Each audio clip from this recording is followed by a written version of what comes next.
आप सभी का रोहित मूल्य लेक्चर्स में स्वागत है। आज हम देखेंगे क्लास 12 फिजिक्स के लेसन नंबर 14 के बारे में चर्चा करेंगे, जो है सेमीकंडक्टर, जिसे हिंदी में कहते हैं अर्धचालक। इसमें हम सबसे पहला पॉइंट देखेंगे सिग्नल क्या है, सिग्नल के बारे में चर्चा करेंगे। ठीक दोस्तों, सिग्नल क्या है?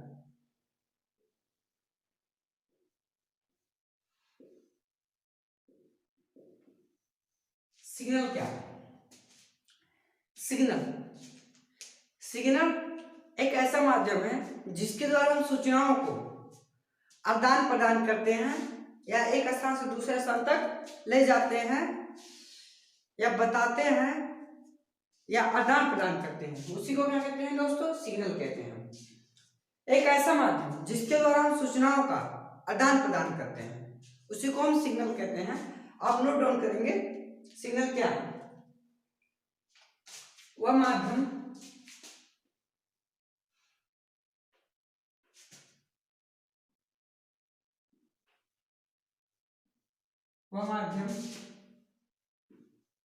जिसके द्वारा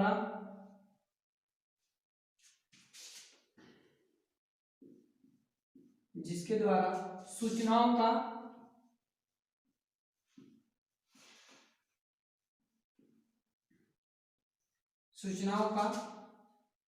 आदान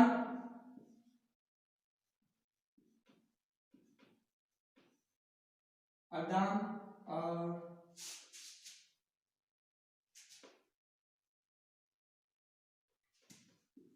प्रदान होता है,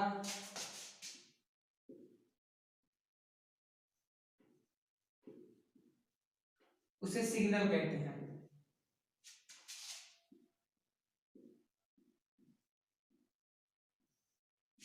सिग्नल कहते हैं।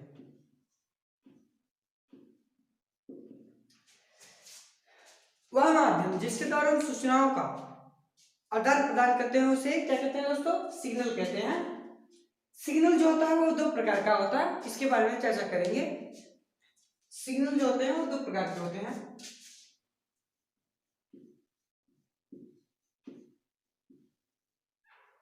सिग्नल जो होता है हमारा दो प्रकार का होता है।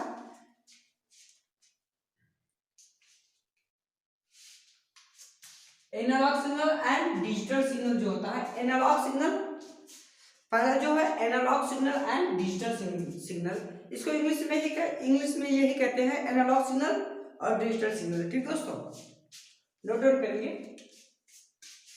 Analogue signal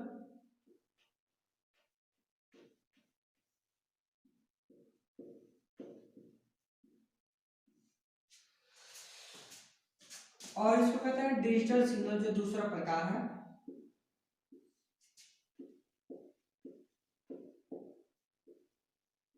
digital signal, analogue signal, digital signal क्या होता है इसके बारे में देखेंगे हम। ठीक, एनालॉग सिग्नल में यह एक ऐसा सिग्नल है जो समय के साथ साथ लगातार परिवर्तित होता रहता है। ठीक दोस्तों, जो समय के साथ साथ लगातार बदलता रहता है और अधिकतम तथा न्यूनतम मान के बीच में निम्न मान संभव होते हैं, उसी को हम एनालॉग सिग्नल कहते हैं। और डिजिटल सिग्नल क्या होता है?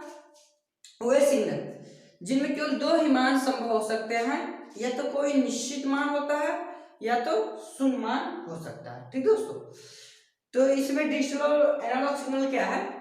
देखिए, जैसे कोई घड़ी होता है, वो सुई वाला घड़ी जो होता है वो सेकंड के समय के साथ साथ लगातार बदलता रहता है। लेकिन आजकल डिजिटल जो घड़ियां आ गई हैं, डिजिटल घड़ियां, उसमें केवल डिजिट अंक ही बताता है, जिसमें एक या शून्य का ही केवल काम होता है। 1 से 2 बन जाता है, 2 से 3 बन जाता है, 3 से 4 बन जाता है, ऐसे डिजिट बन जाते हैं स्वयं। ठीक, तो एनालॉग सिग्नल क्या है इसके बारे में हम चर्चा करेंगे। एनालॉग सिग्नल वह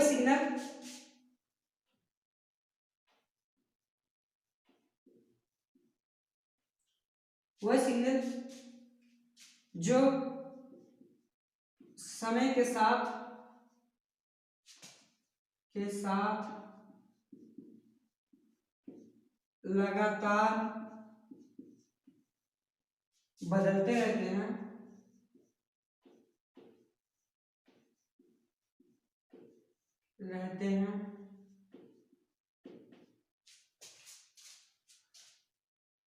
वह सिग्नल जो समय के साथ साथ लगातार बदलते रहते हैं उसी को हम क्या कहते हैं, एनालॉग सिग्नल। ठीक है दोस्तों। अब इसमें जो होता है अधिकतम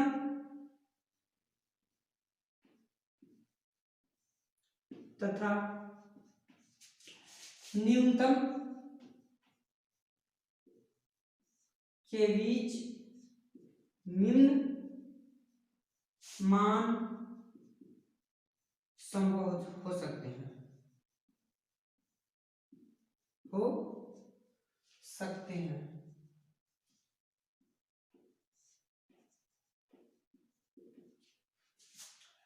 अब डिजिटल सिग्नल क्या होता है इसके बारे में हम देखेंगे। डिजिटल सिग्नल वह सिग्नल, नोट डाउन करिए आप, वह सिग्नल जो या लिखेंगे आप जिसमें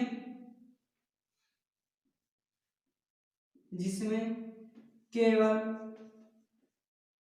दो मान ही संभव हो सकते हैं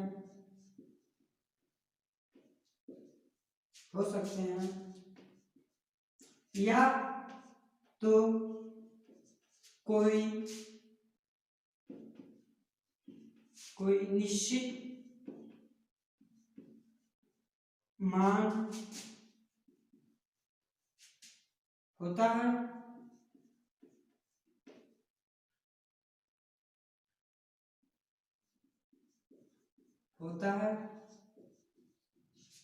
या तो कोई शून्य संख्या होती है। ठीक है दोस्तों, हम analogue signal and digital signal देख चुके हैं कि डिफरेंट इनमें क्या होता है और इनका परिभाषा भी देख चुके हैं। अभी एग्जाम्पल के बारे में हम चर्चा करेंगे। एग्जाम्पल क्या होता है ये देखेंगे हम।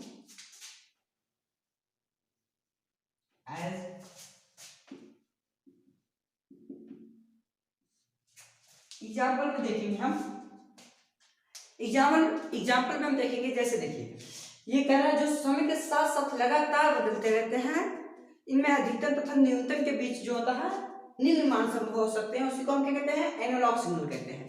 तो जैसे में हम देखेंगे, जैसे में देखिए जो जियो सिग्नल होता है, जो कोड बनाता है, वो लगातार समय के साथ साथ परिवर्तित होता रहता है। इसमें देखेंगे हम फर्स्ट उदाहरण जो है,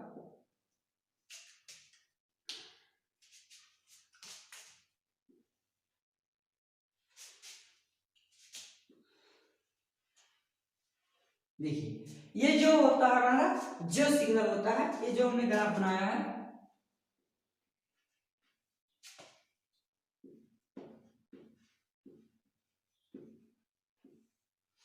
और इसमें हम दूसरा उदाहरण देख सकते हैं।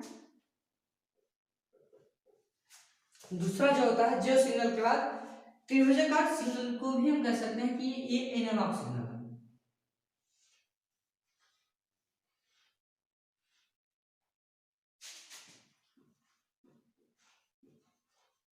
त्रिभुजाकार सिग्नल,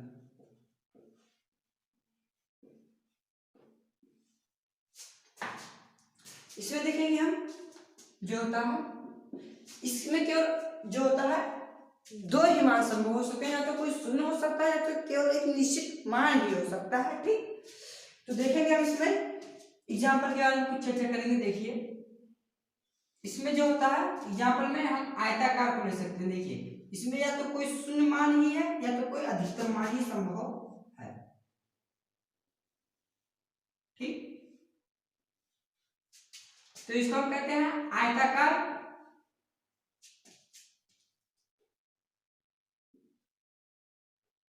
आयताकार सिग्नल।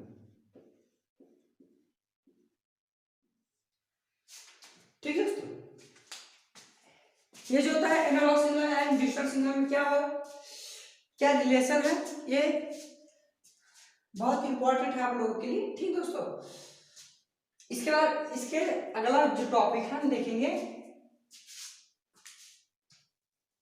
एनालॉग सिग्नल की तुलना में डिजिटल परिपथों के क्या लाभ होते हैं, इसके बारे में हम देखेंगे। ठीक, तो हम इसको रफ कर रहे हैं, हेडिंग नोट डाउन करेंगे आप। एनालॉग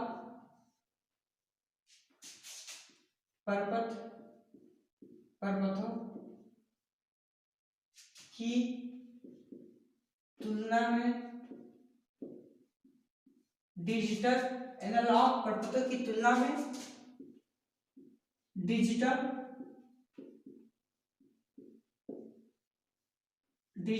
परिपथों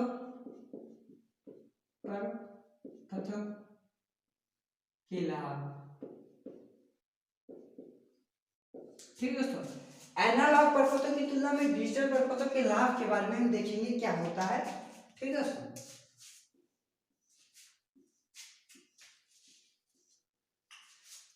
इसमें देखेंगे हम जो पहला पॉइंट अपना देखेंगे, देखिए इसमें पहला पॉइंट जो होता है, जो डिजिटल परिपथ होते हैं सस्ते होते हैं। क्या होते हैं? डिजिटल परिपथ जो होते हैं वो सस्ते होते हैं।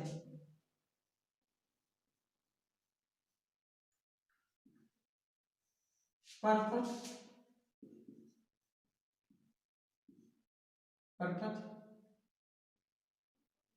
एनालॉग परिपथों की तुलना में सस्ते होते हैं। एनालॉग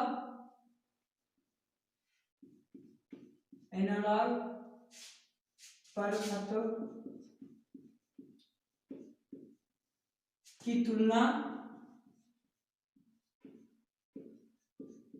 में सस्ते होते हैं। ठीक है दोस्तों, जो डिजिटल परिपथ होते हैं एनालॉग परिपथों की तुलना में सस्ते होते हैं, टिकाऊ होते हैं, हल्के होते हैं और कम एनर्जी लेते हैं। ठीक दोस्तों, अगला पॉइंट जो नोट करेंगे हम,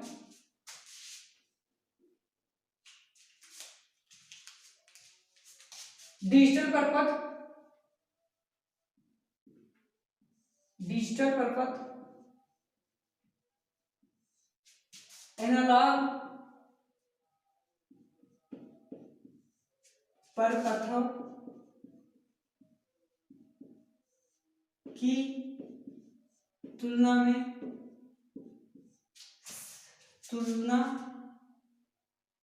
में सस्ते,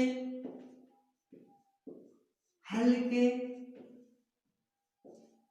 और कम ऊर्जा लेकर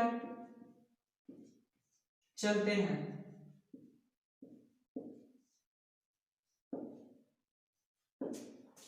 इसमें हमें लगेगा कि डिजिटल परिपथ जो होते हैं कम ऊर्जा और सस्ते और हल्के होते हैं एनालॉग परिपथ की तुलना में। ठीक दोस्तों, इसके बाद हम अगला पॉइंट नोट करेंगे, डिसाइड करेंगे, देखेंगे। देखिए अगला पॉइंट जो होता है, डिजिटल परिपथों में मेमोरी होती है। क्या होता है दोस्तों? डिजिटल परिपथों में जो होती है मेमोरी होती है, जिसमें सूचनाओं को संग्रहित किया जा सकता है। ठीक दोस्तों, देखेंगे हम डिजिटल परिपथों में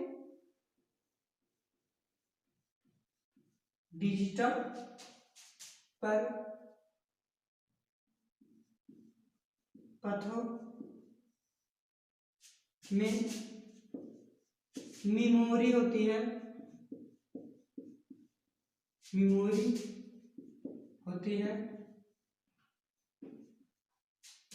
जिसमें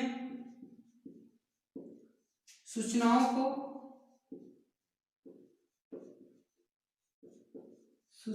को एकत्रित करते हैं।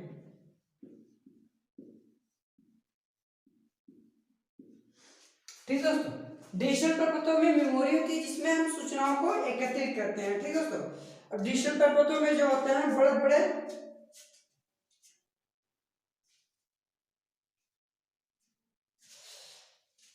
देखिए अगला पॉइंट जो होता है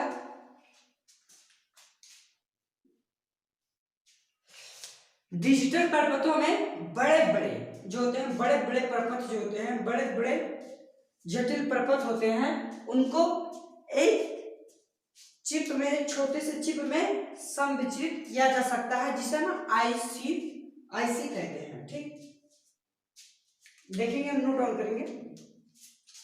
डिजिटल परपथों में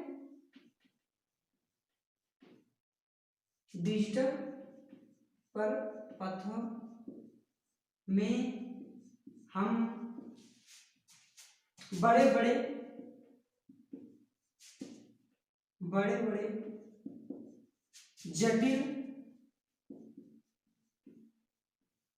जटिल परपथों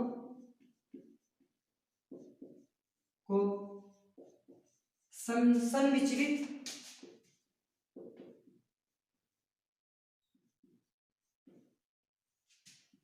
किया जा सकता है जिसे हम क्या कहते हैं, आईसी कहते हैं।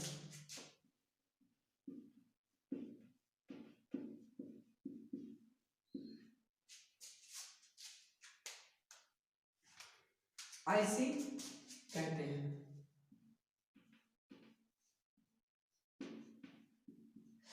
ठीक दोस्तों, डिजिटल परपथों में बड़े बड़े जटिल परपथों को संविचित किया जा सकता है जिसे हम आईसीपीयू कहते हैं। ठीक, डिजिटल परपथों में माइक्रो प्रोसेसर होता है। ठीक दोस्तों, डिजिटल परपथों में जो होता है माइक्रो प्रोसेसर होता है जिसे हम आईसीपीयू का प्रयोग करते हैं। आईसीपीयू का प्रयोग करके इसकी प्रोग्रामिंग फिक्स की जा सकती है। ठीक दोस्तों, डिजिटल परपथों में क्या होता है, माइक्रो प्रोसेसर होता है। अगला पॉइंट नोट करेंगे हम।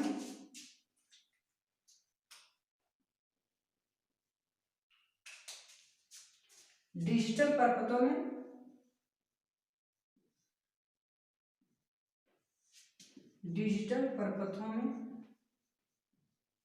माइक्रो प्रोसेसर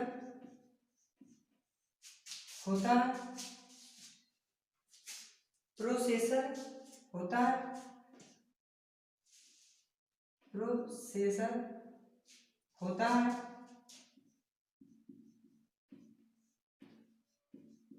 जिसे हम आईसी का प्रयोग करके इसकी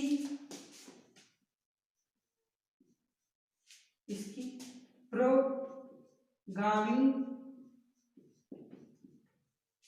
की जा सकती है।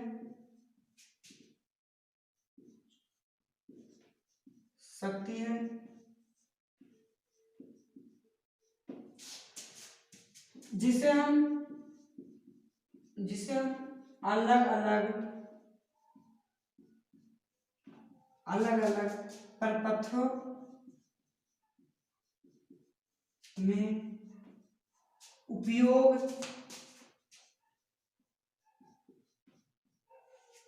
कर सकते हैं।